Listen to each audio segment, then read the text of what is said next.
An obsession for women's undergarments and shoes combined with a thirst for murder. Today we discuss the lust killer Jerry Brudos. Let's open the serial killer file.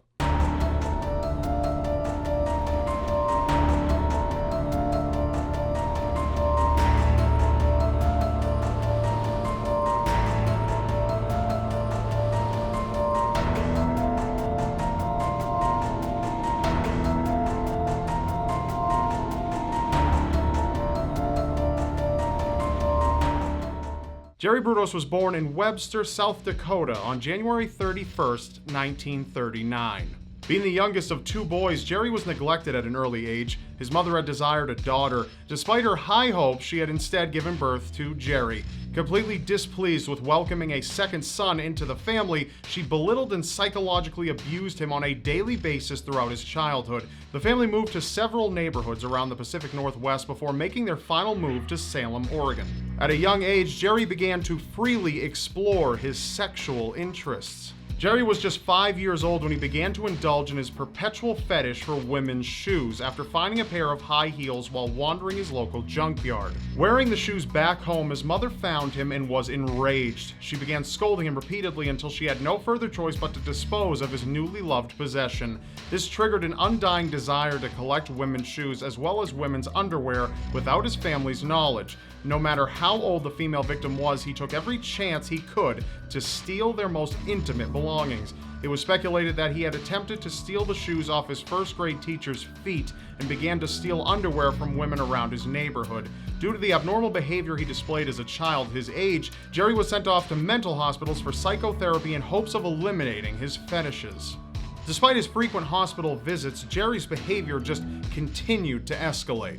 Following into his adolescent years, Jerry changed his approach by stalking women in his town. At just the right opportunity, Jerry would knock down his target and begin to strangle the victim until they fell unconscious. He would then steal their shoes and flee from the scene, leaving the victim with no solid evidence pointing towards him. This continued to be his way of getting what he wanted, until suffocation no longer satisfied him. At the age of 17, he went on to abduct a young woman and had threatened to stab her to death unless she agreed to follow each of his sexual demands. In fear, the woman was forced to strip naked while Jerry began taking photos of her. His fantasies were abruptly cut short, however, when he was caught and immediately arrested for his actions.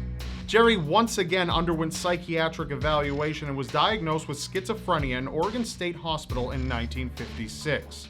During his 9-month evaluation, Jerry began to obsess over sexual fantasies that revolved around his pure hatred towards women, specifically his own mother. Despite his record of violence, he was deemed safe enough to continue his high school education and eventually graduated from North Salem High School in 1957. In an attempt at restarting his life, Jerry attended college to become an electronics technician. Within a few years of studying, Jerry began to suppress his fetishes towards women, ultimately keeping himself off the radar from police or doctors for a short amount of time. Once appearing to have his life put together, he met 17-year-old Darcy Metzler. The two instantly connected and began dating. Though Darcy's parents did not approve of the relationship, the two were married just a few months later in 1961.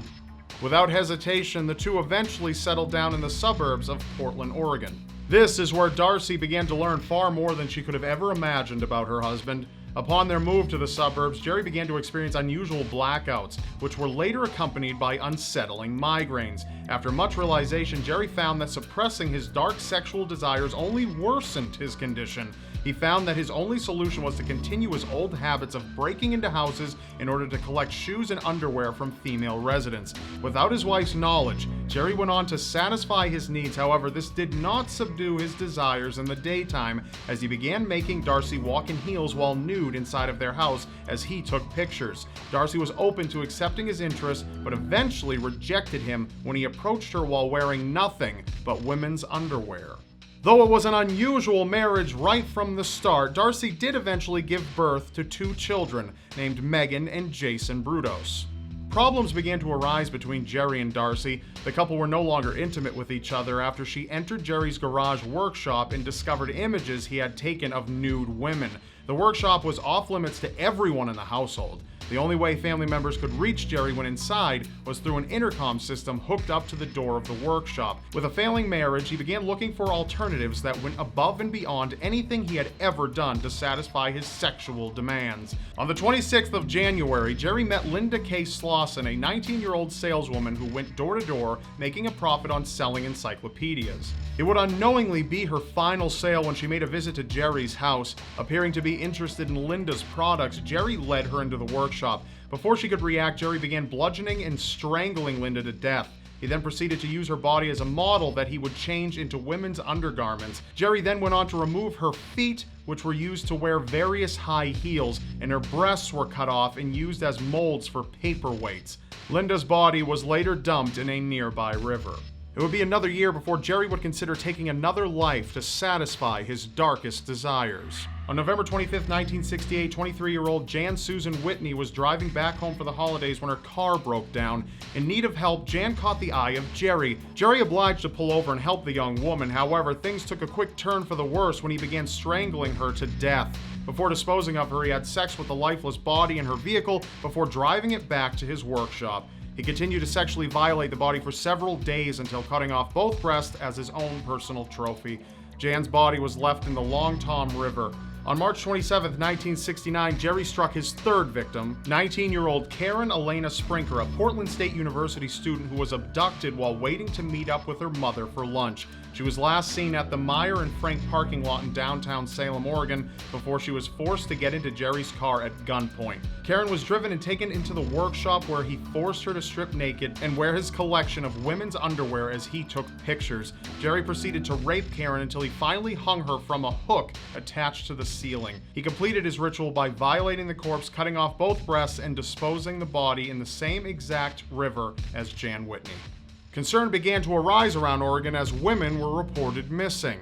Jerry's final known kill would be 19-year-old Linda Don Sayle, who was out shopping at the Lloyd Center just before she was abducted in the mall parking lot. Killing became a natural routine for Jerry as he would take the same steps in photographing the victims, raping, strangling, and violating the bodies before taking his prized possession from each woman.